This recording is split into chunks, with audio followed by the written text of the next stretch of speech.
আসসালামু আলাইকুম। চলে আসলাম বৃহস্পতিবার 24 এপ্রিল 2025 সালের জাতীয় পত্রিকার হেডলাইন নিয়ে।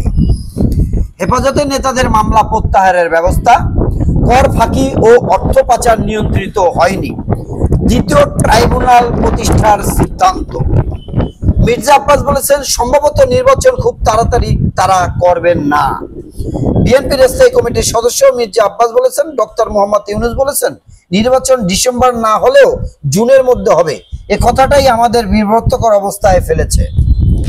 দোহায় ডক্টর মোহাম্মদ ইউনূস, রোহিঙ্গাদের দীর্ঘস্থায়ী অবস্থান বাংলাদেশের জন্য চ্যালেঞ্জ। নেতাকর্মীদের তারেক রহমান বলেছেন প্রস্তুত থাকুন যে কোনো ষড়যন্ত্র মোকাবিলায়। লুটেরদারদের নির্লজ্জ জীবন।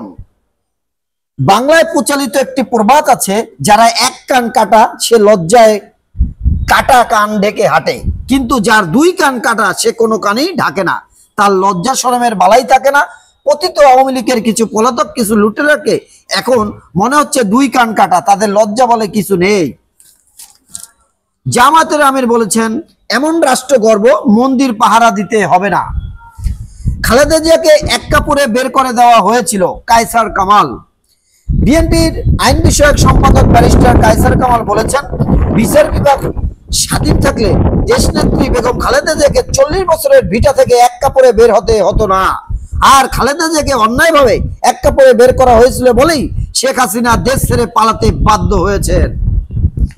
প্রতি মাসে তিন রাজনৈতিক দল।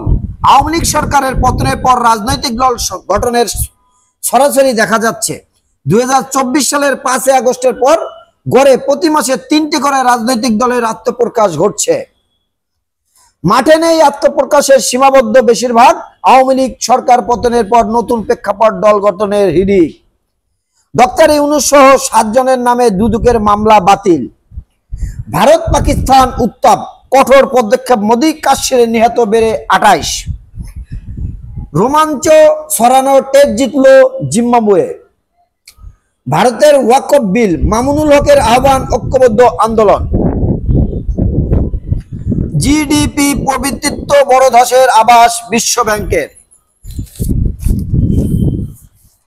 অতিরিক্ত পণ্য বহনে বড় ক্ষতি, কি নেই ধর্মপুরে। চুয়াডাঙ্গায় তাপমাত্রায় 40 সুই। এবার গৃহকর্মী পিঙ্কির বিরুদ্ধে পরিমণির মামলা। নতুন সংখ্যা মারবার্গ ভাইরাস। কাশ্মীরে সন্ত্রাসী হামলা, শোক জানিয়ে মোদিকে বার্তা ডক্টর ইউনূসের। উপাচার্যের পদত্যাগ দাবিতে উত্তাল কুয়েট।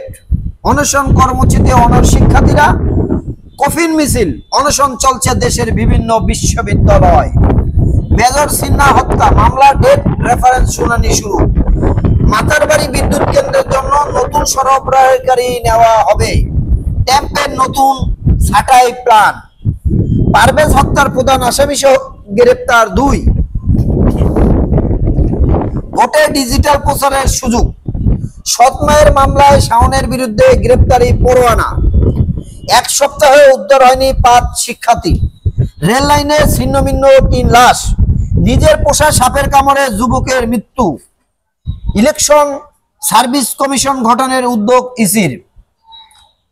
প্রিয় দেশবাসী, ব্যস্ততার কারণে যারা দেশের খবর জানতে পারেন না তাদের জন্য আমার এই আপ্রাণ চেষ্টা। প্রতিদিন জাতীয় পত্রিকার হেডলাইন নিয়ে আলাপ আলোচনা করবো আমার এই চ্যানেলের মাধ্যমে। চ্যানেলটি আপনারা সাবস্ক্রাইব করে রাখতে পারেন। আরেকটি তরতাজা খবর আপনাদেরকে জানাচ্ছি।